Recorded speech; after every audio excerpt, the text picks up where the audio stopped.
I can't tell you how heartwarming it is to see so many angels. Not many people at my time of life can look back and say with so much profound gratitude, thank you.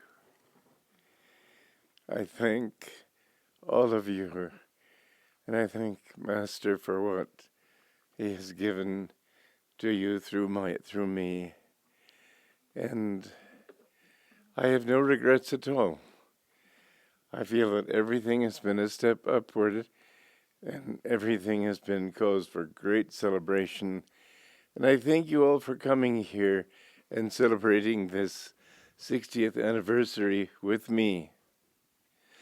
I think the music has been a very important part of our ministry, and I would urge you all to get into it and sing with this choir. It's a pretty big choir right now, but I think it would help all of you in your attunement.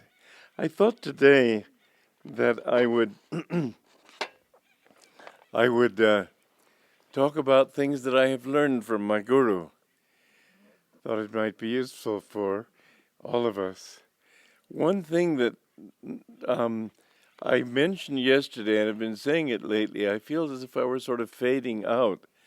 And Miriam said that she's heard this statement made by other people who were very anemic, and she suspects this has been my problem. I know that when my blood hemoglobin went down to 7, they had to give me 2 transfusions in the hospital. And at this time it went down to 8, and I've just been taking some liquid things, but she thinks maybe I need blood transfusion. That would be good news if that was it, because maybe I can squeeze a little more out of this body still. Who knows? One thing that I found in living with Master was that it was not intellectual learning. It was recognition. He would state truths in such a way that you didn't feel like taking notes and memorizing them. He would reach your soul, and your soul would rise in recognition to whatever level you were capable of reaching, so that what he would say to a group of people might be understood by them in different ways. I'll give you one example, which is fairly obvious, but one time he looked at Brahmachari Oliver, who was 55 or so when he came, and he said to him, "You have clear sailing." And all the other monks present, obviously their thought was, what about me? And he said, "Well, you will all have clear sailing if you stay in tune." And afterwards they were all, several of them were gathering together saying, "Did you hear him? He said we'd have clear sailing." I didn't want to correct them, but he did say, "if you stay in tune," and they didn't all stay in tune. People will hear what they want to hear from the Guru, and that's not always what he's saying. You have to listen very carefully. In that case, it didn't seem like it took great care to understand what he really meant. But I did find that many times he would say things in very subtle ways. He'd speak to me, and I suppose it would happen with other people too, in such a way that even when there was a crowd, I knew he was speaking to me. And I remember one time he said something, and I mentally thanked him. He looked at me briefly and smiled and went on. But he talked to us as individuals, not just to a crowd. And all learning must be this way. You who teach on Ananda's behalf and Master's behalf should remember this truth, that you can help people to recognize truth, but you can't drive it into them with a hammer and a nail. You must understand that people will only understand what they will and receive what they are able and capable of receiving according to their own life experience, according to their own maturity, according to a lot of different things. So don't feel that you've got to hammer your points home. Touch on them lightly. And those who are ready to get them will get them, and the others who aren't ready, so let it go. Another thing that he taught me was to be true to myself. Well, I always was true to myself, but he made me more so. When I met him, I don't suppose it's possible to me be more desperate than I was to be accepted. I felt that I'd tried everything and nothing worked. And his, I knew would work. I knew it was for me. And he told me, I give you my unconditional love. That was an incredible thing to say, and he asked that of me, and I offered it to him. And then he also asked me for my unconditional obedience. As desperate as I was, I still had to ask him, what if I think sometime you're wrong? I had to be honest. And he answered me saying, I will never ask of you anything that God does not tell me to ask you. And I accepted that. So I gave him my unconditional obedience. And in giving him that, I found that many times it was not convenient to do what he said. But I found always that it worked. And since he's gone, I have accepted. When SRF threw me out on my ear, that's the only way you can put it, with curses, I couldn't understand how they would do it. I was so dedicated. But they didn't. I think it was this is what Satya Sai Baba said to me. It was just envy and jealousy. I think it was that. Nonetheless, they when they did throw me out, Anandamoyi Ma sent me a letter, a message, saying, "Take this as your guru's kripa, his grace." And grace, that's the one word I can't accept. But I found it was true. It was the greatest thing that could have happened to me. It made it possible for me to do the work that Master had given me to do. He had told me to do. And I had not seen. How could I write the books he told me to write? I'd never be given the time to write them. I'd never be published if I did write them. I just couldn't see how it would happen. And I couldn't see how so many things would happen that have happened since then. So yes, it was the greatest blessing of my life. When you try to do God's will, you will find that He will help you in ways that may not be pleasing, but it will always be right. I've never known it to fail. Sometimes He didn't give me what I wanted, but He gave me what I really wanted, because I wanted truth, and what He gave me helped me to come closer to truth. Many people, many fellow disciples would say to me, "Don't you think you should be so-and-so? Don't you think you should be so-and-so?" He never said that to me. He never said, "Don't you think you ought to be so-and-so?" He told me what he felt I should do, and I did it. But he allowed me to be true to myself. This is a very great boon for a teacher to give to people, to allow each person to be himself, as eccentric as he would be.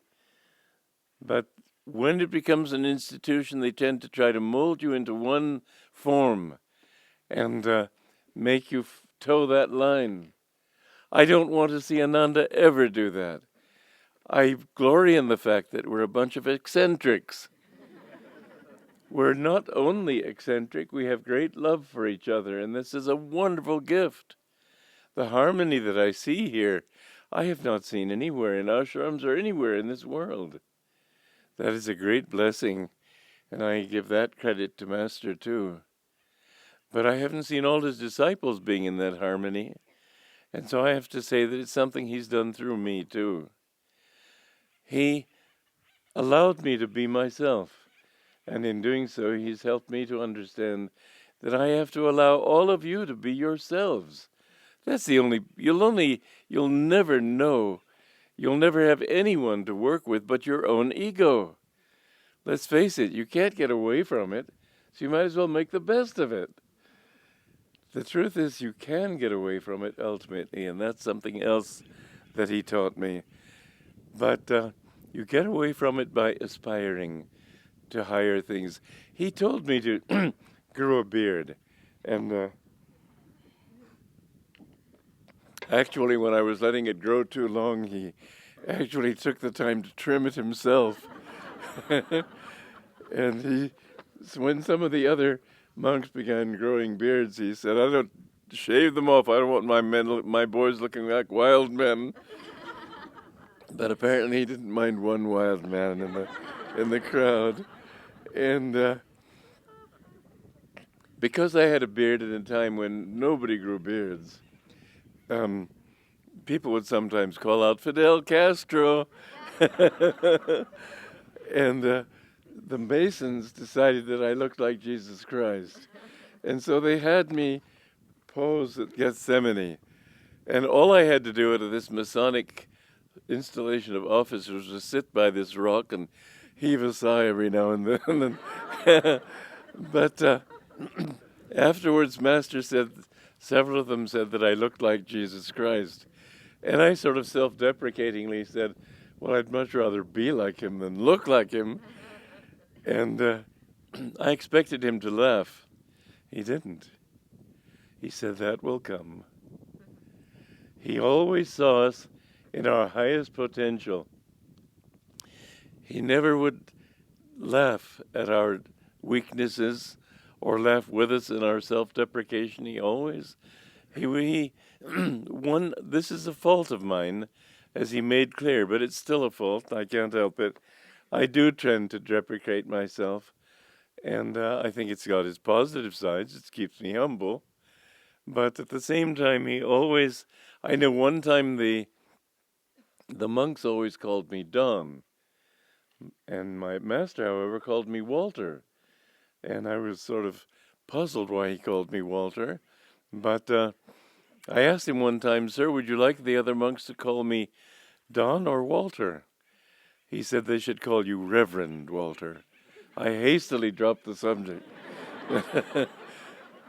Nonetheless, he wanted us to accept our proper dignity. I've never been able to do that. This is my weakness, and I ask your apology, but there you have it. And he always saw the highest in us. We have to see ourselves as potential saints. He said a saint is a sinner who never gave up. And no matter how many faults a person had, he would always try to help them to shoot for the highest goal. Sometimes he could be very stern.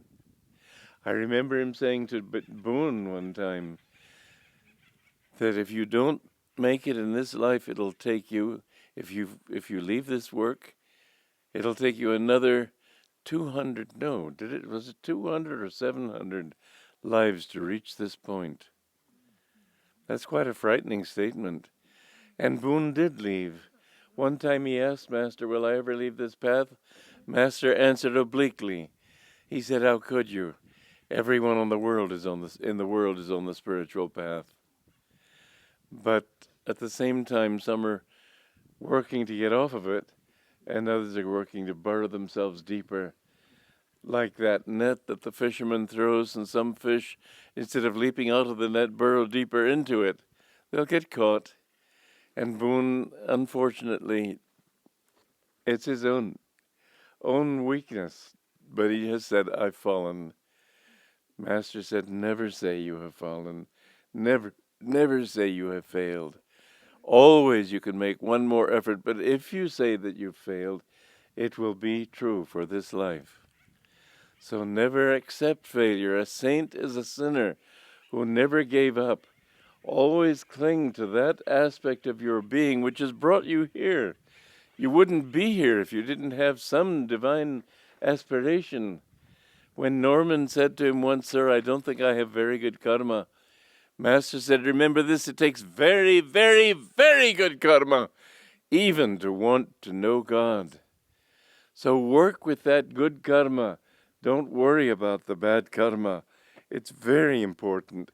Be positive.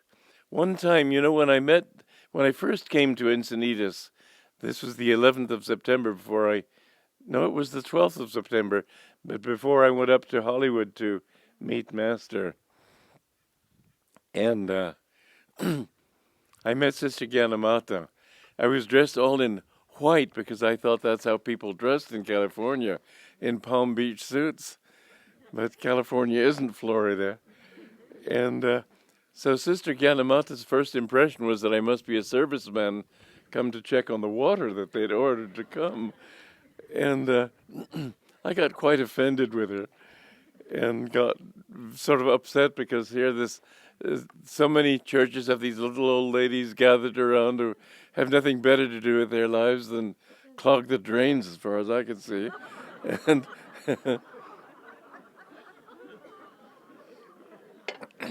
she told me that Master was lecturing in Hollywood, and I was so ignorant of the whole scene here that I thought Hollywood was nothing but studio lots. I wondered how there could be a church in Hollywood. I didn't realize it was a big city. But anyway, I took the bus up, and that's when I met Master, and he accepted me.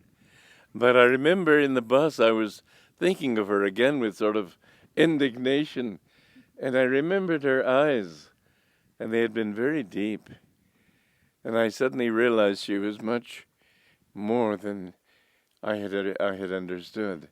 And I asked for forgiveness mentally. And the moment I mentally asked for forgiveness, I knew I was accepted. I don't know how I knew, but I did know. And I mentioned to Master this story one time, and I talked about my first impression of her. And he said, "Why do you be negative like that?" And I said, "Am I negative, sir?" He said, "No, you're very positive, but you have some negativity. Don't be negative at all." And this was true because of my over-intellectuality. I had a tendency always to look for both sides. And he helped me to break that. I found that the answer to everything is to have a positive attitude. Look for the best. This is what I saw in him. Many people I knew focused on his personality. Norman would sort of almost as if, isn't he cute for being like this? He loved him for that, but he didn't follow him. Master would tell him things, and he'd just say, "Isn't he cute?" but wouldn't do what he said. And I didn't think of him as a personality at all. I'd look into those eyes. I'd see nothing, no ego at all there. There was just this absence of, he never would tell his actual age because he said, "I have no age." And this is how I feel when I look at pictures of myself at the age of 4. It's the same old man there, same old fellow. I don't have an age. I feel timeless. But that's what he urged us to learn to do.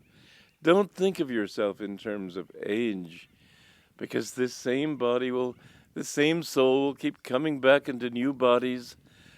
And when I look at groups of people nowadays, even in public, in train stations and so on, I see so many people I know. It's very interesting. I was at a We the People program in India on television a few 2 or 3 years ago, and there were about 100 people there. They all looked like old friends and family members. I couldn't explain it, but they did. And many of you, I've told you, you look like old friends. But we come again and again until finally we understand what it's all about. How long have we been coming? I asked Master that one time. Norman had a vision of him as on the island of Mu, long before Atlantis, 80,000 years ago. This is the supposed story of it, at least. And I was kind of horrified. Norman had all these visions. I never had any visions. I remember one time seeing a large green face there suddenly. But Master told me God was keeping these things from me because you were a doubter in your last life. And so you have to go in apparent dryness, but it hasn't been dryness. It's been so sweet. This is all that matters, that His love and bliss are with me. But anyway, this time I said to Master, "Have I been your disciple for thousands of years?" He answered, "It has been a long time, that's all I'll say." I said, I didn't want to be thought think myself the only laggard in the crowd. And I said, well, does it always take that long? He said, oh yes, desire for name and fame and this thing and that thing, take them away time and again. And I suppose that was my problem. I must have looked for name and fame. I know I've been a king, I know I've been a leader, I know I've had fame, and I have reached the point in this life where it means absolutely nothing to me. People can throw brickbats at me, or they can say that I'm the greatest person in the world, and it means nothing to me. First of all, I know that most people are wrong most of the time. So what does it matter? And if they're right, so what does it matter? We've all got to reach the point where we get out of this blasted mess. But the thing is that Master always talked to our souls. And yes, it takes a long time. But he said, don't focus on this personality. And I understood what he meant. I know that Dayamata, every time she's told me a story of Master, it's always been made to make her look good. I haven't cared for that kind of story. There are many stories I've told about him. Some of them may make me look good. Some of them may make me look bad. It doesn't matter. I'm so happy that he could correct me. Many people, when you make a mistake, you sort of, I hope God didn't see that. I wanted him to see me. I wanted him to know everything about me. And this focus on personality, it was a struggle for me to understand, because in a way he's not at all a personality. He's the infinite consciousness come in that form. But he taught me a lesson that way too. One time I was sitting half the distance between me and Jyotish. I was standing and he was that close to me, or even closer. And I was standing there, looking at him and thinking, but he's not this person, he's everywhere. And he came over and gave me an apple with a little twinkle in his eye, because he wanted me to understand that he's also a person. He's not a non-person. It's through his humanity that we can understand how we should be. It's through his humanity that we can understand those aspects of God that will mean something to us. And so the personality of the Guru, it's not based on likes and dislikes. It's not based on attachments and self-definition or anything like that. Nonetheless, that as Arjuna, when he was with Krishna, in the 11th chapter, he had that vision of the cosmic vision of Krishna, and it describes him as having 1,000 feet and 1,000 heads and so on. And people have tried to draw images of this which are perfectly ridiculous. What it meant is simply that the divine consciousness is in all bodies, in all minds, in everything. But that infinite consciousness does take on a personality. And Arjuna, after that experience, he said, show me yourself in your own human form. I long to see that again. And this is the relationship of disciple and guru. It's both human and non-human. And the human has to be sanctified. You don't get rid of human love by hating it. You get rid of it by purifying it, by seeing it in its highest octave. And to me, the highest octave of human love is the love of disciple and guru. And that unconditional love that he gave me, that he gives to all of us in a sense. But when he gives that promise, it's something special. It means that I'll hang on to you until you find what you're looking for, you find God. But what greater promise could there be?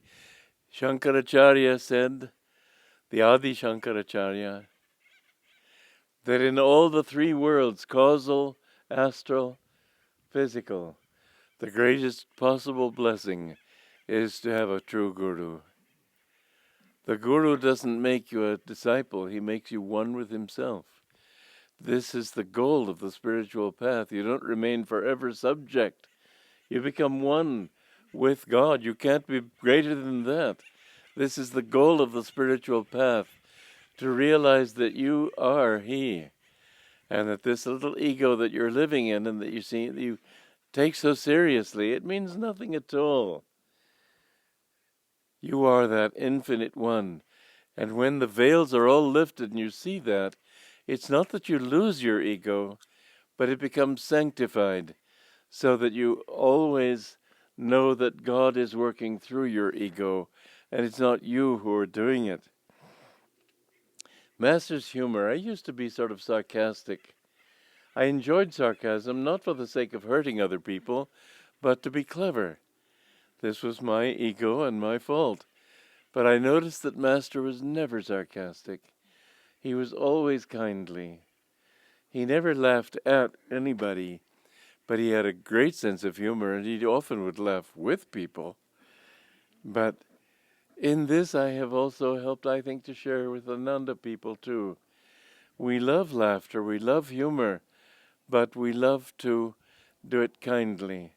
Because we're all, the reason, and this is what Master helped me to understand too, the reason that we should all love everybody is that everybody in the world is seeking what we're seeking. They're all seeking that divine bliss. And they don't know it, and so they seek it in wrong ways. And they seek it even through cruelty and through hurting other people. But ultimately, everybody is seeking that. And sooner or later, everybody must reach that point where they understand that this is what they are seeking. And so what we should do is help them. Even if they try to hurt us, help them to understand. Forgive them. Love them. It'll drive them up the wall. But better that revenge than any other. Because in that, they come to understand finally what they really wanted and what they really want. Master told me to listen to others. He taught me that. I remember one time he told me a story, and I anticipated his answer and gave it for him. And he just calmly went on and gave it for himself and looked at me like this, and I understand I should not be bristling with my own opinions. Let him listen to other people, listen to him. What he had to say was, in fact, a little different from what I had proposed for him. But don't jump in there and bristle with your opinions. Always listen to what other people have to say before you answer. So many times people start to talk, oh yeah, I'd have heard that one before. Well, you don't know that you have. And what I always say is, no, you don't always say anything. Everything you say should be in the moment for the person that you're talking to. And for the moment you're talking in, it's very important. He was very positive. He put me in charge of the monks when I'd been with him only a year, and I was only 23. And that was young. There were many people who were a lot older than I. And I felt embarrassed to ask anything of them and didn't really do much in being in charge. But a year later, he definitely gave me more insistent that I take charge of them, and I finally took it seriously. He bought Mount Washington in 1925, but until 1948, when I came, the monks had not been organized. The nuns had not been organized. He'd been too busy doing other things. So it was really I who organized the monks, and through the monks, the nuns also. But his way of telling me to organize, this is something you hear quite the opposite from people again and again in the SRF. He gave us the blueprint, they say. He didn't give us the blueprint. He said it again and again, the blueprint is in the ether. What I found was that it was through my attunement with him that I knew what I had to do. He would sometimes make little suggestions here or there, or I'd ask him a question, and he'd say, well, more this way than that way. But he didn't tell me. It was all through hints, through very subtle suggestions, and through my having to grasp what he was telling me and understand from within what he wanted. And this is how I've built Ananda, and how I've tried to get people ask me, what do you see as the blueprint for Ananda? I said, God will show us.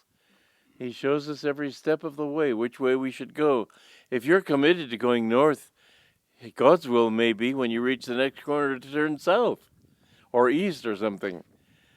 It isn't like that. God's will is not a fixed and determined thing. It depends on the moment.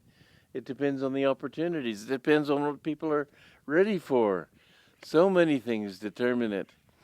And he himself would look for signs. I remember I was to go to India with him for 3 years in a row. And the last year, of course, was prevented by his Mahasamadhi. But the next year, the 51 I was to go, he had told me, don't tell anybody. And Bernard tricked me and made me think that he knew. And I told him, and Bernard did not know. He only guessed. And he went to Master and he said, you're leaving me in this condition. And Master took that as Divine Mother's sign that he couldn't go that year. Well, he told me to be more careful what I talk about. Most of his training of me was not so much for myself as for teaching other people.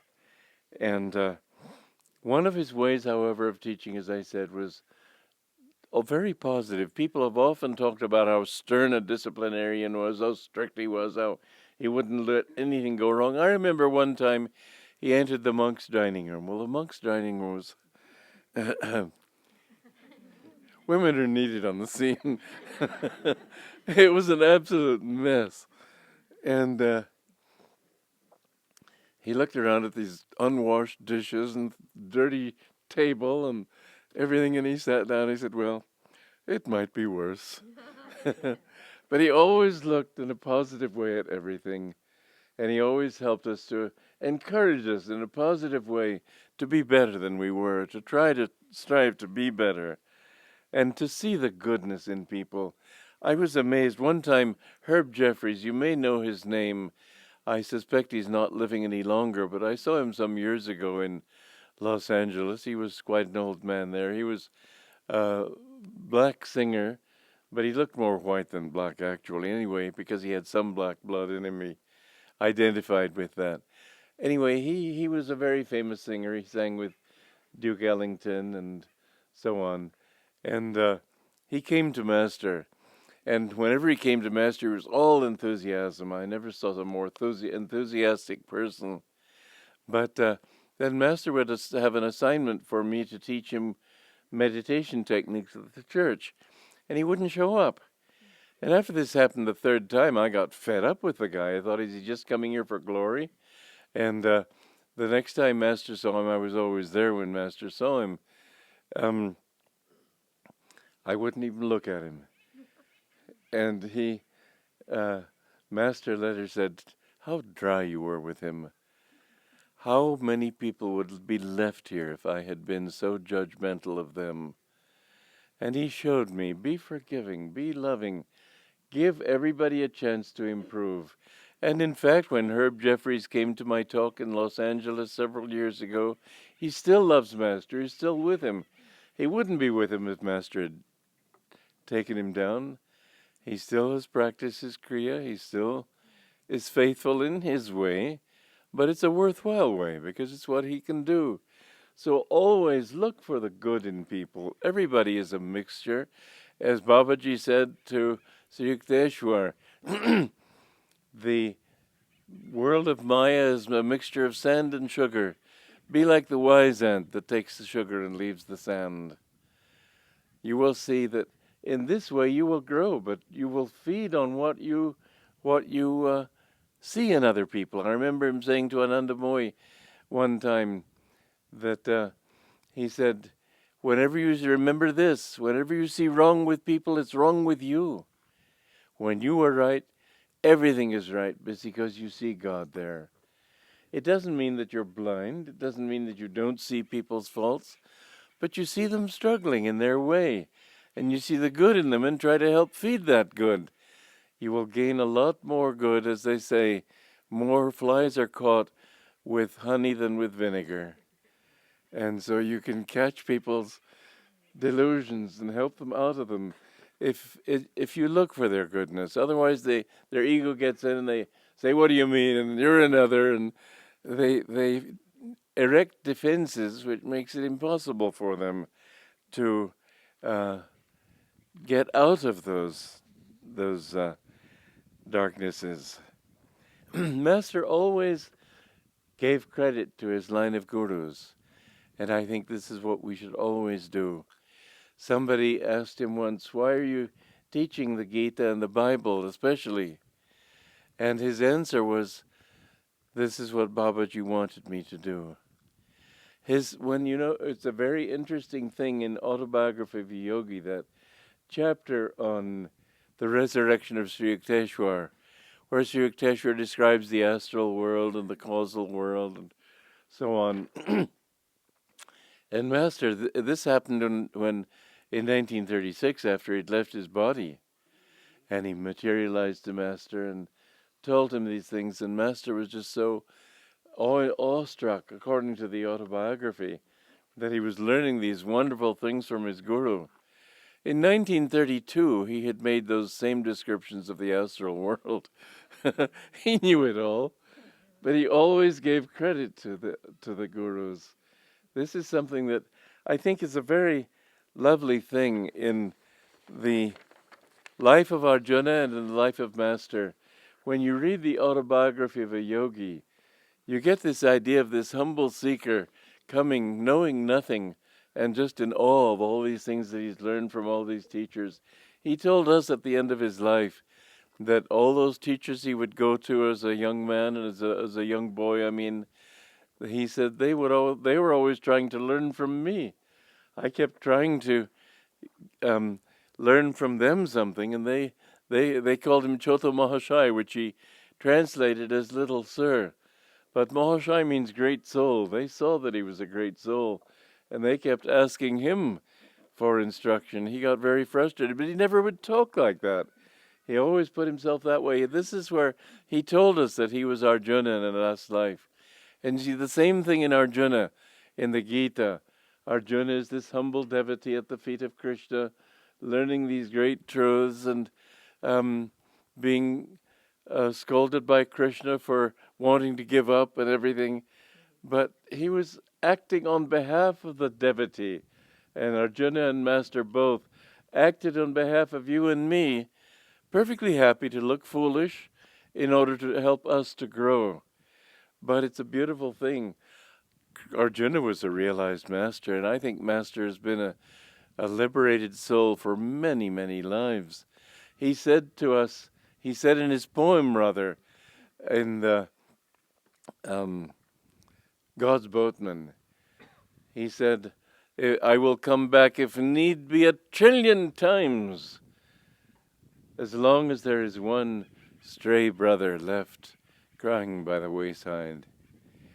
And when you think of what that means, you wonder how many times has he come back already. I think many times. When he said, "I'd been his disciple for a long time," that meant something. We have to understand that we are actually tied to a very, very high line of gurus who it's their duty to take care of this planet. This is my feeling. Master said that Lahiri Mahashai was Raja Janaka, who was the great king master in Raja Rishi in ancient India. And he said that Arjuna was himself. He said that Babaji was Krishna. And I think that, as Krishna said, that you and I have been together many, many times to Arjuna. And it is said that Krishna and Arjuna in some past life that was ancient in those times were Nara and Narayan. And Narayan was his disciple, but Satan at that time tried to tempt him by materializing a beautiful woman. And Narayan just materialized 100 beautiful women. Satan just decided better give up. They've been masters for a long time. And yet I have noticed that this has been Master's role. and Arjuna's role, and who knows how long before that, to act on the part of the disciples to help them to grow. And this is what I noticed about Master, that he was self-deprecating in a sense, but he never allowed me to be. Whenever I would say, like that thing about, well, I wish I would be more like Jesus, not just look like him, he said that, well, come. He always tried, or when I wanted to know, should I say Walter or Don, Reverend Walter. He wanted me to accept my position of authority among the monks and of a certain level of understanding that people would look up to and so on, because I had it, but I have never accepted it. And I think part of it is plain spiritual laziness. If I don't have to be that, then it doesn't matter that I have to, if I'm imperfect. That's spiritual laziness, let's face it. But anyway, he tried, and you all have to help me to try. One time I remember, because he would always, inwardly, he would always be the divine self. One time Norman said to him, whenever I see you, I see the Divine Mother. And Master, when he saw him next, he didn't say, oh, don't say that. He just tapped him with his cane. He said, then behave accordingly. He knew that it was the Divine Mother working through him. And it's important that we see this, and that we too, teaching other people, that we accept that our role is to serve not as egos, but as the divine working through us. And the more we allow God to work through us, the more we find that he can do so. So don't concentrate on your faults. Don't concentrate on yourself. You're the big obstacle.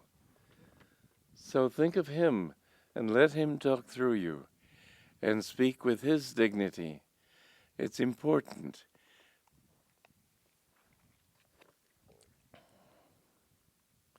There was a master, as I said, often used to correct me in what I would say to other people. I've told you the story one time of I was at a Beverly Hills bar mitzvah, and I'm not Jewish by birth, and I've never been in a synagogue, but I did the yoga postures, and they wanted me to perform the yoga postures for them. And later on, one of these Beverly Hills psychiatrists grabbed me and grilled me. And I don't like to type people, but I have to say that if anybody's a materialist, it would be a Jewish Beverly Hills psychiatrist. And he was just putting down everything I was standing for, and so I told him a few miracles I had seen. And I could see in his mind that he was thinking, well, let's see, next Wednesday perhaps I could see this patient at 10 o'clock. And it didn't make any impression on him. Anyway, I saw Master a few days later, and I had just finished serving lunch to some guests, and after they had left, we would often sit at the table, and he would talk to me. And he paused in the moment, for a moment in his brief conversation, and he said, you know, when you're with skeptics and materialists, don't talk of miracles. I said, you knew? He said, I know every thought you think. That's quite a statement to make. But he showed it to me again and again. There was one time in Hollywood Church, there was one man there who was very flattering by nature. And I said that I was going to be giving the class next Wednesday. And so he said, well, I'll be sure to be there. Well, I knew he didn't mean it. It wasn't because I would be there. He'd be there anyway. And I didn't want to accept this praise. And so I just said, well, would you check everybody's pockets for garbage when they come? So don't throw it at me. Master told me a few days later at the same situation. He said, when you're talking to congregation members, don't talk about garbage. But you know, I was happy for him to know every thought. There was no thought that I didn't want him to come in. If it was a wrong thought, all the better. Because if you give all those thoughts to God, then he can cure you. But if you try to hold them to yourself, you're affirming your ego. So any mistake you make, anytime you say something wrong, anytime you do something wrong, just say, God, you know I'm trying to be good. Help me to be better. He's on your side. There was some high school performance, and some girl up there was just quaking with nervousness, and somebody called out from the audience, and he said, don't worry, Julie, we're all on your side. And that's what it is. God is on our side. He wants us to win. And when we make mistakes, he wants to help us. But remember that divine grace, and this is something that Master showed us, it's there all the time. When Debbie Mukherjee one time was joking about something, and Master said, you're always joking and light-minded and keeping the others light-minded. Can't you be more serious? And Debbie said, well, I want to be, sir, but how can I do so without your blessings? Master said, my blessings are there all the time. God's blessings are there. It's your blessings that are lacking. So he made us understand that we must make the effort to change. We can't expect God to do it for us.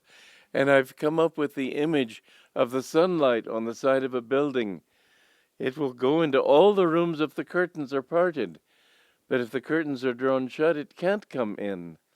So God's grace is always there. He always wants to help us. But if we shut him out, as he said, as Sister Ganamata is quoted in saying in one of her letters, if you keep me out, how can I come in? Don't hide from him. Open yourself to him. Ask him to guide you in when you make mistakes. Open those curtains wide. It's only then that the Son of Grace can come.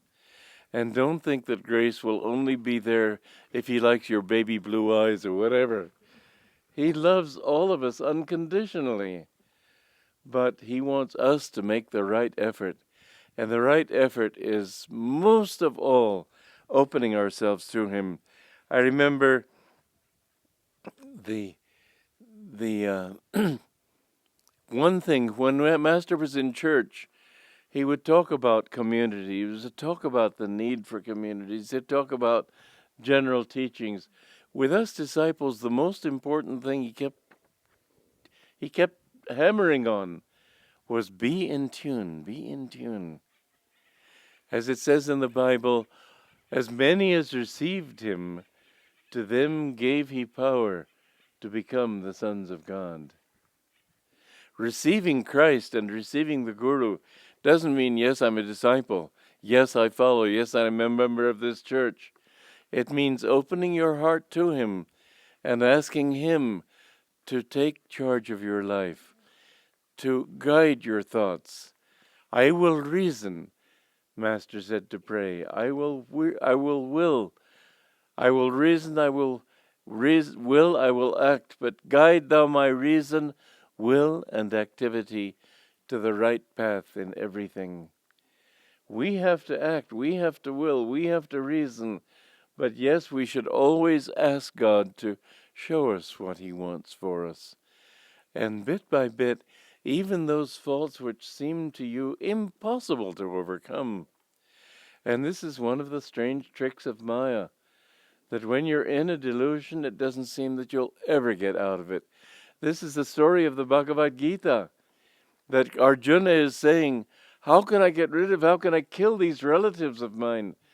All your personality traits are qualities of your own personality. And anger and greed and liking for this person and disliking for that person, all these are like different personalities or different members of different citizens, you might say, in your great nation of consciousness. And Arjuna is saying to Krishna, how can I kill these? They're my own relatives. I know I'm supposed to because they're on the wrong side, but they're my own. How can I kill them? And Krishna says in the second chapter, don't worry, because there is no death. When they die, they only go to new forms. But he's saying more than that, and this is the deeper teaching of the Gita, which Yogananda helped us also to understand. Any quality, negative quality that you overcome, it isn't that you lose. This is what Maya tells us. I'll be killing some of myself if I do this. You're not killing yourself. It will be reborn. The same energy that went toward anger will go toward peace. The same energy that went toward lust will grow toward universal love. The same energy that went toward lack of forgiveness and hatred will go toward kindness and forgiveness. All these qualities are not you. They are just little traits that you've assumed for a while, but never identify with them. Never say, well, I can't help it, that's the kind of fellow I am. You can help it. And the worst sinner, as it says in the Bhagavad Gita, if he will steadfastly meditate and seek me, will find me. Count him among the good. Consider him a saint already. Remember, a saint is a sinner who never gave up. And I would say that this has been something, perhaps the most important thing that he has given me. There have been times when I have felt discouraged. There have been times when I thought, how can I possibly? But always I've remembered that saying, and I've tried.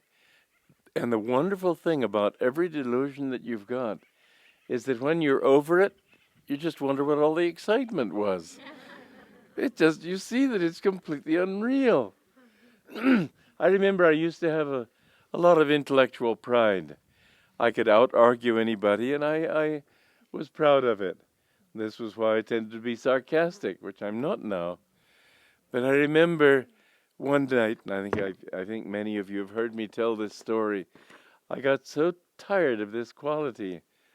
And I just, with great willpower, just threw this quality at Master. And I said, you take it, I don't want it. I'm finished with it.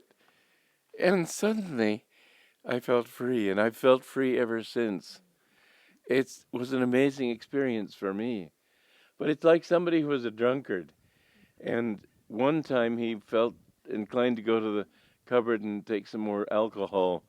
And he got so angry with himself that he took all those bottles and threw them on the pavement and broke them. And in that anger, he overcame. Sometimes you have to do violence to yourself. And in this case, it worked. And for me, too. It worked for him and it worked for me. And I remember leaving my meditation that day and seeing Master, and I went for his blessing, and he tapped me on the head. He said, very good. But one time he was talking about how many of the ministers had fallen due to ego. And I said, sir, that's why I don't want to be a minister. I don't want to fall from ego. And he looked very serious. He looked at the ground. He said, you will never fall due to ego. And I see that that's basically true. It's something that when you've overcome something, you just wonder what the excitement was about. You see that it just doesn't exist. So don't ever give up, and don't feel that I'm hopeless, that I can't overcome this trait or that trait. Remember that sooner or later you have to be like Babaji. One time, because you remember how he spoke of Babaji, how great he was and everything, but he said to me one time, of the different saints in Autobiography of a Yogi, only two were fully liberated, Paramhansa and Ram Gopal Mojumdar. And I said, what about Ananda Mohima? What about the levitating saint? What about? He said, not yet. They've all attained Nirvikalpa Samadhi, but they still have some qualities still to overcome. Not their qualities, but their past lives. When you reach Nirvikalpa Samadhi, you remember all those past lives that you were, as I've said, as an instant image to come to mind, but a pirate or a businessman or a pauper or all sorts of things. Master wrote in one of his poems how he remembered being a wealthy man and then a pauper. I remember in that because he said, money is not necessarily a curse. It depends on how you use it. If you use it for the welfare of others, then you grow spiritually, and it's a great blessing. If you use it just for yourself, then it becomes a misfortune. And I remember coming out of Howrah Station, train station, outside Calcutta, across the river, across the bridge, and I saw a group of gypsies there, and one of them was a young girl about 12, and I could see she looked as if, what am I doing here? She looked like an incarnated queen who had had everything and lost it through selfishness, and she just couldn't accept that she was in that position, but she was. So we must understand that whatever we have, it's a blessing, but we must make it a blessing by offering it to other people and helping other people. I mentioned how Master knew all my thoughts. One time Boone said to me that he'd been chanting Om Guru, and all of a sudden he didn't feel his body anymore. And he finally had to ask Master to help him because he was working around a press. He was afraid he'd get his hand injured in a press or something. And so I thought, well, that's for me. So I began thinking, Master, Om Guru. Next time I saw Master, he said, well, are you up to some kind of mischief, Walter? I said, I don't think so, sir. You sure you're not up to some kind of mischief? And then he very lovingly bid me goodbye. But he knows every thought I'm thinking now. I remember one time I had not seen him for a little while, and I felt a deep sense of longing for him. And I took the car down, drove down to Encinitas, and I saw him. And he, as soon as he saw me, he knew. And he welcomed me with great love, and he asked me to get in the car with him and come up to the Hermitage and talked with me. He said, I have missed you. And I thought, what human love is so instantly requited and so perfectly as this love? I remember that same night, Dave, I can't think of his name right now. I know it perfectly well. But anyway, he and several of us were talking, and he was talking about some book he had read, and I lost a little of that feeling of attunement. And the next day I went to the church in San Diego and came up for Master's blessing, and when he saw me, he said, I have missed you. And I knew he was saying that as a slight reprimand, that I had fallen a little bit in my attunement, but he was always there. And how often I have remembered just that occasion to help me to understand that he loves me, no matter what I am or who I am. And he loves everybody in that same way. I sometimes would pray to him, help me to love you as you love me. And he said to me one time, how can the little cup hold the whole ocean? It can't. You have to become the ocean. You have to be able to absorb as much as the ocean can absorb, be that much of a receptor. And so it is that to love God as he loves us, we have to lose our egos and become one with him. But with Babaji, when he was talking about these different saints and how only a few had achieved that state, I said, well, what about Mataji? You said she's almost as great as he. And he said, well, that means she wasn't yet on his level of full liberation, but she must be by now.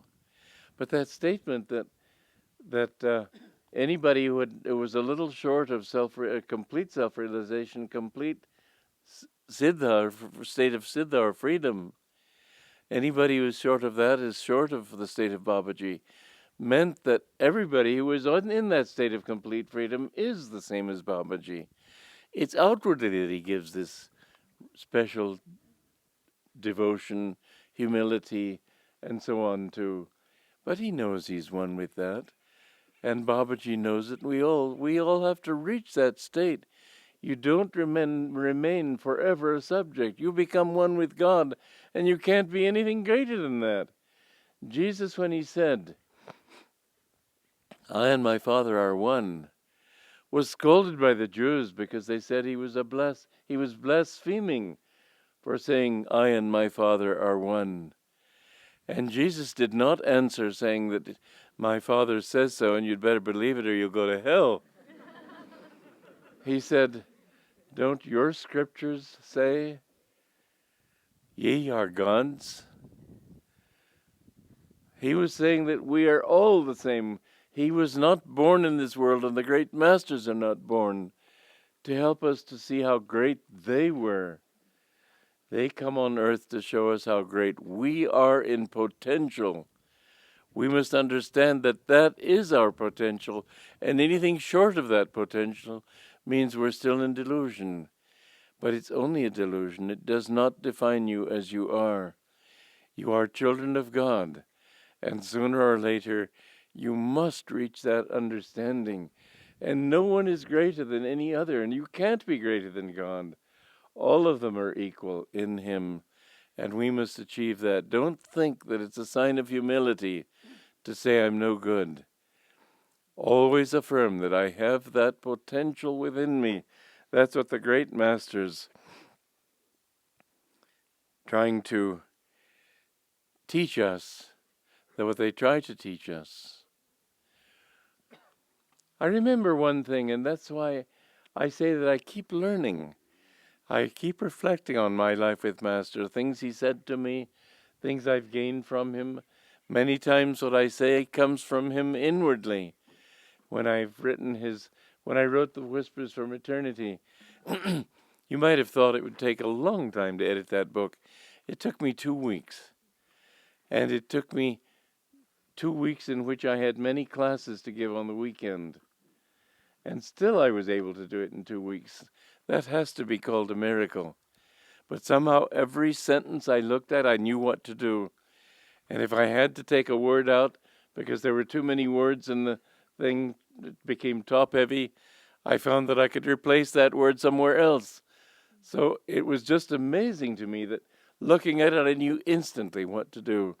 And if you read this Whispers and compare it with the 1949 edition, you'll see that it's true to Master. When Osher was typing up the manuscript, and it looked like I'd made a mess of the manuscript, but when you read it all worked out, just read the same, it just was clean, that's all. I don't say that he said, but it was the sort of thing that he could have said, that the bird of paradise plowing through the deep mud of delusion, mixing metaphors that they don't mix. But when it's all cleaned out, because Master in his exuberance would just pour out himself into what he wrote, and I had to sort of tame it down to a level where we can accept it. But it was, my hearing aid went dead. Usually I remember to bring batteries, but have you been able to hear that noise? No. Okay, well, I've heard it. Anyway, it's just gone dead.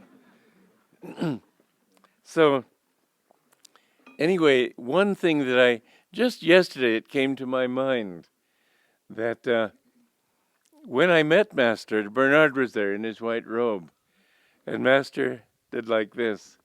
And I thought, why did he do that? I don't know Bernard. And I realized suddenly it's because Bernard was wearing a white robe, and I had my white Palm Beach suit. And I think he was saying that you will be a minister too.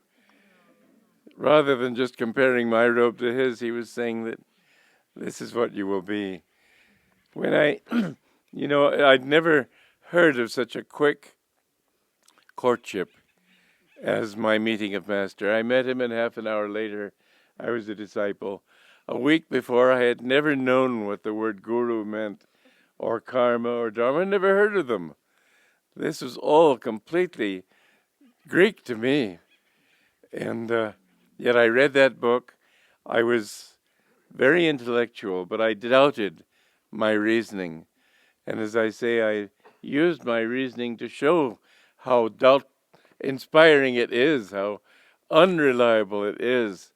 And when I read Autobiography of a Yogi, I knew it was right. Many things offended me intellectually. All the miracles on page 8, I think, Larry Marshall's materializing in a wheat field to Master's father.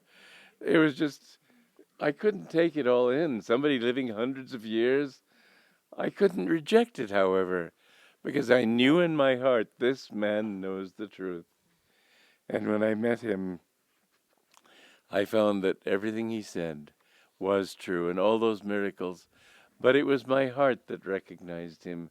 Don't be guided by reason. Reason is a tricky friend and a very dangerous enemy. Go by your heart's feelings, not your emotions, but offer your heart's feelings up to God. I have found again and again, if I want to know whether a thing is right or not, I offer it up to God, not to consult my emotions, which can be very tricky, but not only to consult my reason as scientists do. And scientists are changing their mind on basic issues every 10 years. But those people who have known God through all the centuries, in every race, in every country, in every culture, they've all said the same thing. No one has ever come up and said, well, for a change, my children, hate everybody.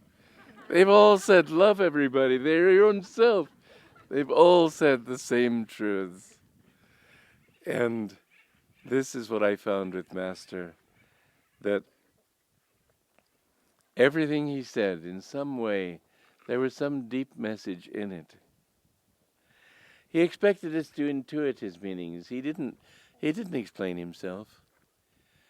But if you were quick, you could catch. If you were deep, I found that many things that he would say, I've understood on different levels at different times.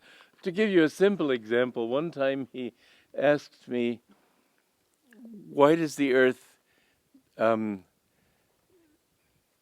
what holds the earth close to the sun? What holds it in its circumambulation around the sun? And I said, I thought Master was asking for a lesson in astronomy. And I said, well, that's the gravitational pull of the earth and the sun holding them together. Then he said, what keeps the earth from spinning out into space? No, that's what he said. And then what he said, what keeps the earth from being pulled back into the sun in that case? And I said, well, it's that centrifugal force that makes it want to keep pulling away. And he smiled and didn't say anything. And I thought, well, if he wanted an astronomy lesson, okay. It was months later that I understood that he was talking allegorically about the soul and God. God and the natural pull of the soul is to merge back into him. But the ego keeps wanting to spin out. It has a centripetal force that makes us want to spin away from God. It's his grace that holds us. But how that little simple thing that he didn't even bother to explain.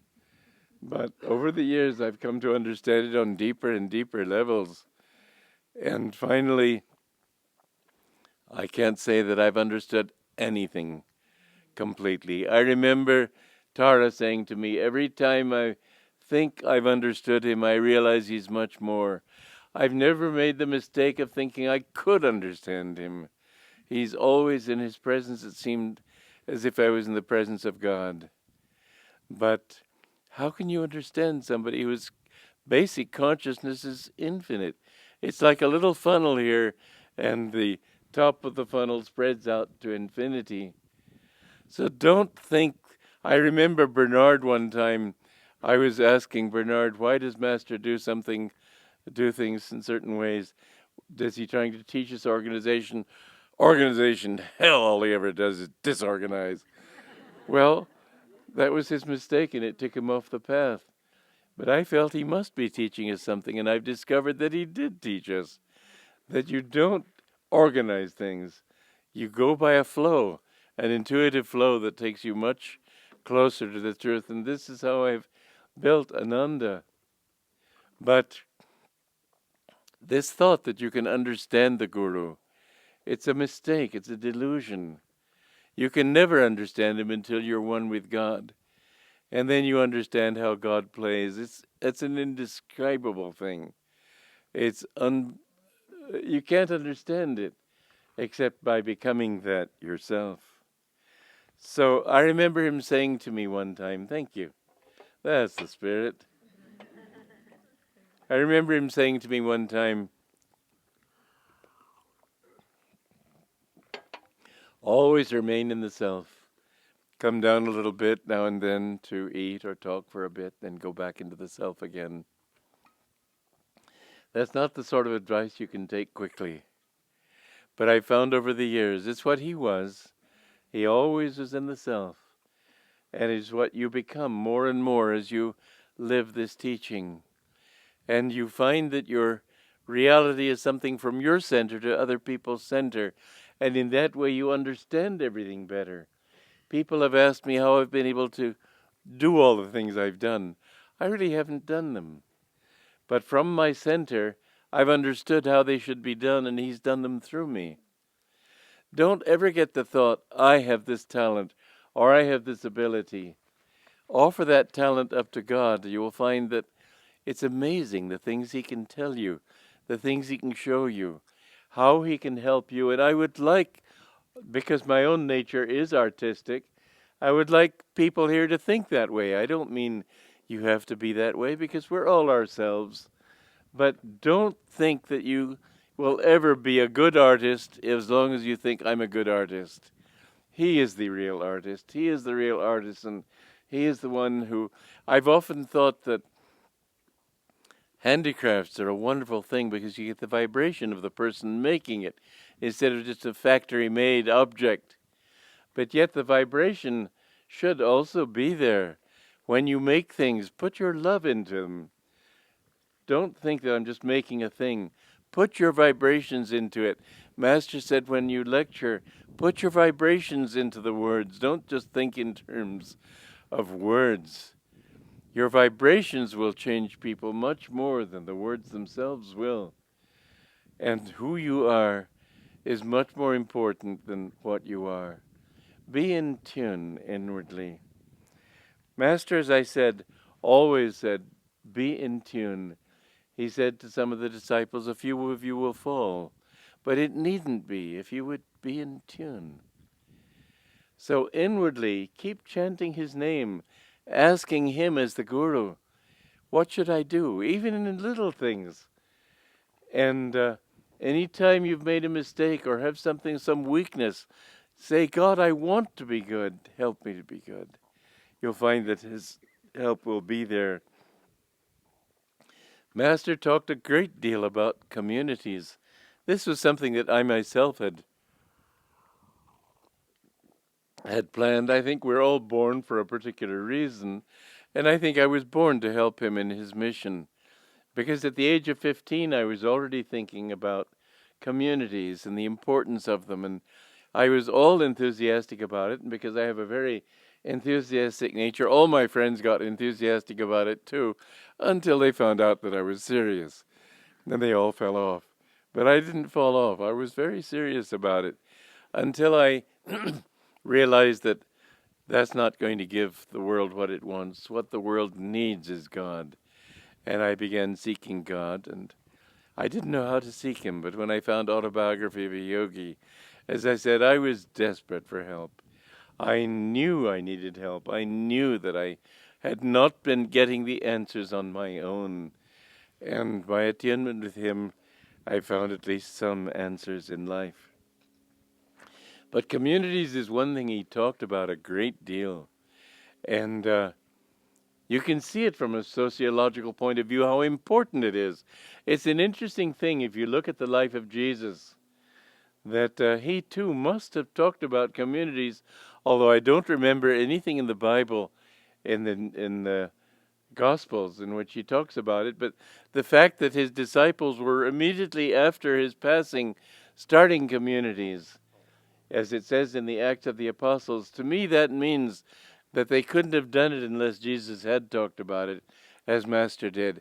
There are many things, as I wrote Revelations of Christ, I couldn't help thinking that Master could have been Jesus. He was the same type of person, same dynamic power, and yet humility. And I don't want you to quote me on that, because when I asked Master, were you Jesus Christ? His answer was, what difference would it make? So obviously it isn't the divine will that it be known. Nonetheless, I think it helps our devotion if we can understand how much of the personality is there. The soul is the same. God is in the same in everybody. So it doesn't really make a difference. But it is meaningful in a way to us Christians to think that what he brought was just the same as what Jesus brought.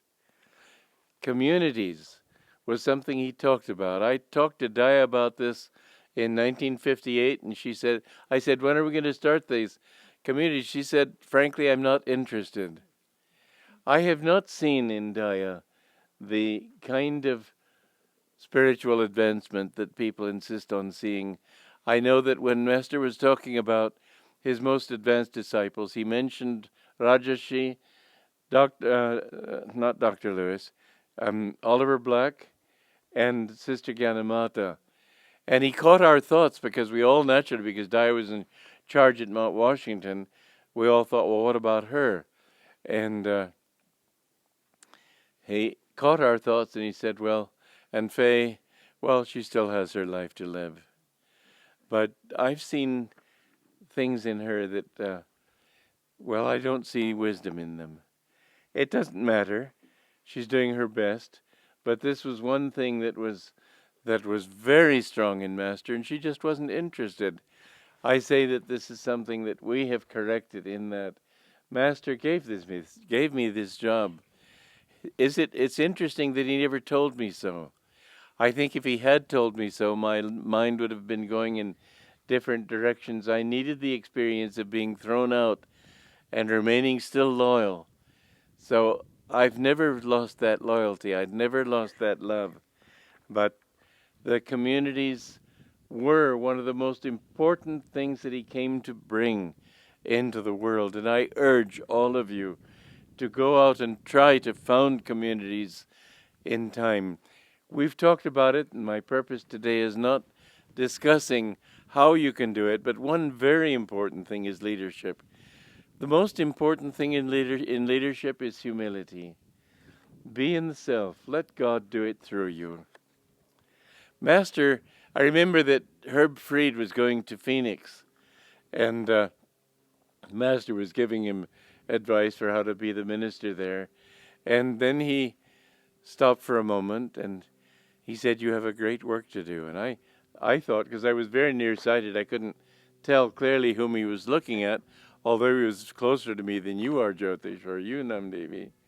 And so I looked at Herbert with congratulations, and Master said, it's you I'm talking to, Walter.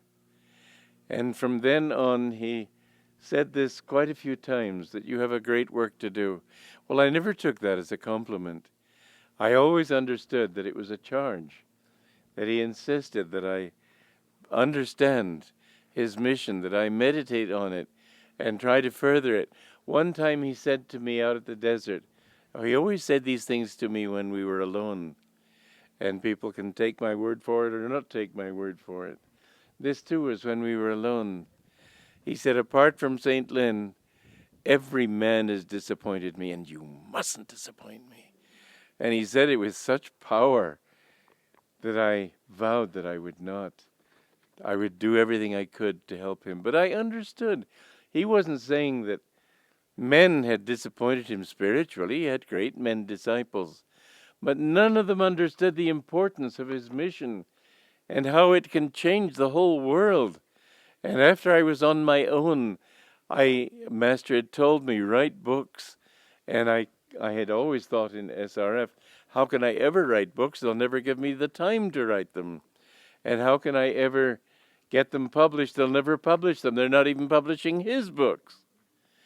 And when I was on my own, I didn't want to conflict. I always wanted to remain loyal and supportive. And so I thought of doing things that they had not done. And I realized Master had written a book on healing and on success. And I thought, well, if I can write ways in which his teachings apply to everybody in every field of life, in education, in marriage, in child rearing, in everything, in material success and all, that this would be a service to him. And for those reasons, I have written so many books. Now it's 91 books, and the count doesn't seem to be finished yet. I've tried not to disappoint him in that, but I've realized what he meant. There is a difference between men and women. It's something you can see sexually. Women's sexual organs are inside, men's are outside. The consciousness of men is more for conquering and doing things outwardly, and that of women is more receptive and thinking of how they can help their outwardly nurturing, which you see in their breasts. And all these things are symbols. You see in men this, what I call a Neanderthal ridge here. But women have different foreheads. You can see it in their skulls. They can tell whether a skull is of a woman or of a man just from the shape of the skull. There have to be differences, and there are differences, but you cannot call them qualitative differences.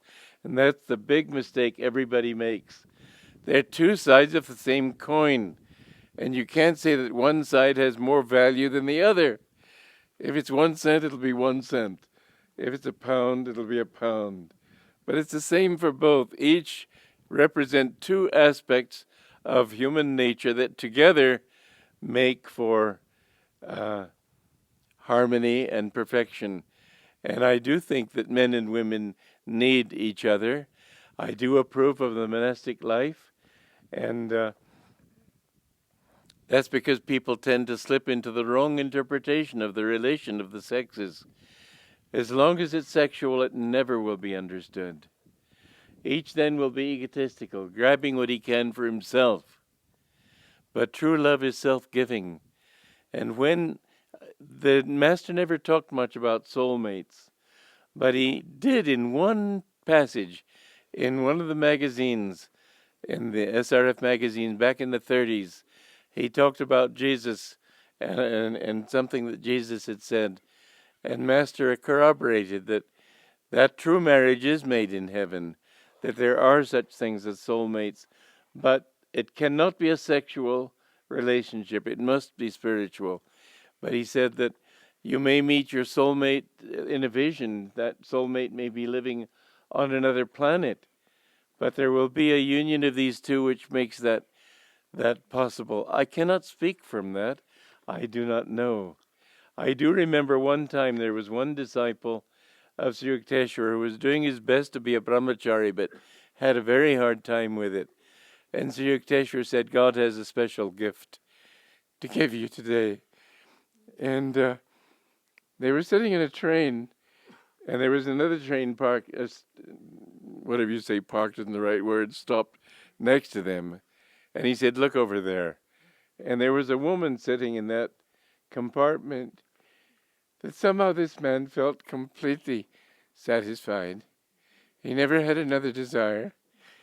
That train left. They never saw each other again. But everybody has this desire in his heart. And it will be filled when you give up this thought of what's in it for me and how can I get. Passion is not love. But when there is sincerely giving love, then if this idea of a soulmate is true, and I cannot completely persuade myself that it is, but if Master said that, he must have meant it, and therefore what can I say? And I do say, seek it in giving, not in receiving. As Jesus said, it is more blessed to give than to receive. One thing I noticed about Master was his humility. You think of him, and he was a great sage, but he never acted in such a way as to pontificate, lo, I tell you so and so. He rarely spoke with that firmness. Sometimes he did, but he was so humble and so childlike, and the more I tune into him, the more I realize that he's like a story he told of Ramakrishna, who one time the they were operating on him for some little thing, and he was crying like a child. And another time, he was dancing in ecstasy, and he fell against a burning brazier, and there was a piece of coal burned into his back, and the disciples were horrified. He said, "What is it? There's a coal burning into your back. Oh, take it out."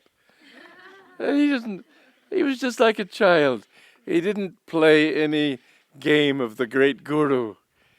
He just was completely capable of saying, "Well, I was wrong then," or he never put himself above anybody, and that was his greatness. He was childlike in his simplicity. It was a wonderful quality. There were two prayers, he said. The greatest prayer, on the one hand, is, "I will reason, I will rule, I will act, but guide thou my reason, will, and activity to the right path in everything." But another one time he said to us, "Pray to God this way, give me thyself, that I may give thee to all." That is the greatest prayer. And I saw this in him, and I feel that those who are truest disciples of Master are those who try to pass the baton, not those who hog it selfishly for themselves, but those who think, how can I share with other people the blessings I've received? Keep that thought in mind. All his teaching was directed toward giving up the ego. That was the essence of all of it. His teaching was individual, and some people he would tell this thing, and other people he would tell another thing, but always it was with this thought in mind that this is what this person needs to give up his ego. I needed to teach. I told him I didn't want to be a teacher. His only answer was not at all commiserating. He said, "That's what you've got to do, and you'd better learn to like it." But I came to understand over a time, because, it took me 7 years before I could persuade myself that it was even worthwhile teaching. I said, what's the use of just getting up and blowing? Nobody listens. It's my bad karma that I have to be in church here speaking to people while those other people can be back there meditating. It took me 7 years, believe it or not, to convince myself that there was anything worthwhile in teaching. And then I found that there were people who really were helped. Somebody had wanted to commit suicide, and after hearing me, gave up that thought. Somebody had been an atheist and suddenly believed in God. And things like this happened, and I realized that it is worthwhile teaching. But the most important thing that you can teach is through your vibrations. And the most important thing you can do in any work that you can do, put your vibrations into it. That will do more good than any particular technology or anything that you do. Keep that thought strongly in mind. One wonderful thing about Master was that I noticed he always left the last word with other people. He didn't insist. There was something in the autobiography of a yogi that you'll notice when he was talking about Mahatma Gandhi. He didn't believe completely in nonviolence. He believed in it as an inward attitude, yes.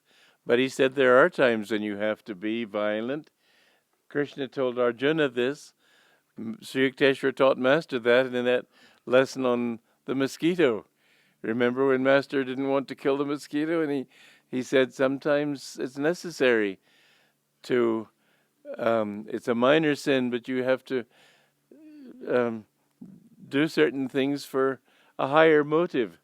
And yet when Mahatma Gandhi, he asked him this question, Mahatma Gandhi said that I would offer myself first.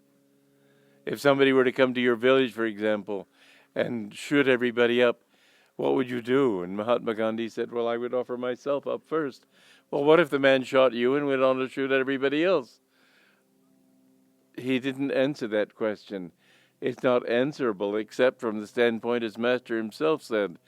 Gandhi was talking about nonviolence to the English, who were honorable people. They were gentlemen, as he put it. But with the Russians and the communists, you can't treat them that way. It would be like practicing nonviolence to a tiger and finding yourself in its stomach, practicing it there. You have to have that sufficient level of love before you can conquer somebody with love. Gandhi had it, but you can't expect everybody to have it. But when Gandhi said this to him, Master left the last word with him. I noticed him do that again and again, that he would leave the last word with other people. And so I always had to listen very carefully, because there was respect from him. This is one of the wonderful things I saw in him, his respect for everybody. One time there was a group of Indians there, and one of them had been drinking too much, and he was very playful and sort of too familiar with Master and embracing him and so on. And Debbie, in Bengali, which this Indian didn't know, said something deprecating about his drunkenness. And Master very sternly said, "Don't." He was a child of God, and he saw him with respect as a child of God, not as that drunken fool. This kind of respect was something that, that story of one time he went into a hotel and he was dressed in his orange robe, and the man came up to him very drunk, and he said, "Hello there, Jesus Christ." They say in vino veritas. And Master said hello there, but he knew that he wanted to help this man to understand a higher state of conscience, so he gave him a touch of ecstasy. And the man said, "Say, well, what are you drinking?" And Master said, "I can just tell you this, that there's a lot of kick in it." But he had respect for him. He didn't put him down. He didn't laugh at him. He gave him something worthwhile. When people were sent to kill him, which happened once or twice at least that I know of, he would always see God in that person and win him through that love. That respect that he showed for all of us. We're nothing. We don't have anything compared to him, and yet he always showed respect. This is, I think, the most important aspect of love. The most important thing married couples can give one another is not love, which becomes selfish love and emotion, but respect. Respect will endure under all circumstances. Always have that little distance of respect for those who are closest to you. Human tendency is to sort of put down those who are closest to you. "Oh, old Don, yeah, Don't be like that. Have that respect for all of them. Master had that for us. And if he hadn't, I don't suppose I would be that way, because he taught me that. I could go on and on, I suppose, but I've written down and mentioned the few things that he said, and I've gone way beyond my time. But I think it's worthwhile to talk about these things, because I have to finish by saying that anything that is good in me, I have to attribute to him. If not in this life, in other lives. Because it's only through that example of purity, kindness, respect, egolessness, and desire to help other people. All these come through the grace of God, through the Guru. God's grace is there, but it's very few who actually receive it. They have to open themselves to him. And you can't open yourselves to him until you can get rid of that ego. It's his love that helps to open that ego and to see that I'm nothing, he's everything. When you've reached that point, then you know that he's ready to give you himself. And that's what he's come to do, is to give us himself that we may know God. Ultimately, your goal, and you don't have any choice in the matter, there's one thing you can't get away from, and that is who you are. You are a child of God. You can act like a child of Satan for millions and billions of years and for days of Brahma, but sooner or later you're going to have to wake up to that thought. So why not live it now? Why not just accept that Yes, I've made mistakes. Yes, I'm stupid. And yes, I'm not very clever at anything. But I have this potential, and that is my God. Remember that story I told of this man in Australia who came to me after a lecture I'd given, and he said, well, what are you going to say to me? I'm an atheist. And what are you going to, I hear you keep using the word God. How are you going to define God for me? And I paused a moment and I said, why did you think of God as the highest potential you can imagine for yourself? He said, well, I can live with that. But this is the truth. You can't know what God is, but you can think of your own potential. And whatever that is, love that. That's who you are. You aren't those things that pull you down. The real battle is in the spine between those forces which try to lift you up and those which try to pull you down. And if you will adhere to the right side, bit by bit, everything else will be washed away. And you'll find yourself completely clean and pure and a child of God. And as I look at you all, I feel that you are all angels already. Master said that Divine Mother had told him, I sent you many bad ones to begin with, to test your love for me, but now I am sending you angels. And I feel that many of you are angels also. Live in that thought, affirm that thought. Don't say, oh, not me. Remember that story I wrote, The Golden Sun Man. It's a beautiful story, and I've recorded it for everybody for Christmas, and in Italian for the Italians. And every time the Sun Man appeared to her, when the sun struck her in the face, she looked away, thinking, I don't belong there. It was only when she understood she does belong in that land of golden sunshine, in that land of perfection, that is her native land. And this land where she had been told, you have your duty to fulfill here. What duty is there? All time, Sukadeva said, is wasted that is not spent seeking God. All the things that you consider your duty, when you're left just the puff of death and you're gone, where will all that duty be? There's only one duty we really have, and that is to know God. And when we've understood that and cling to that, it's not that big a job. It's really quite simple. It's just your own weight is pulling you down, your own specific gravity. Change that. Okay, God bless you all. It's wonderful to be with you all, and especially in celebrating this wonderful occasion. Long I've called you, my Lord, long I've called you. Many years I have longed for your sight. Bathe the darkness with tears of devotion. Offered candles in prayer to your light. How much longer, friend, must I cry your name? I am yours, ever yours. Will you come? Long I've called you, my Lord, long I've called you.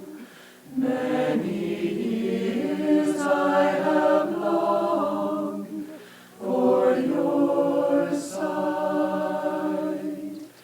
Bathe the darkness with tears of devotion. Offered candles in prayer to your light. How much longer,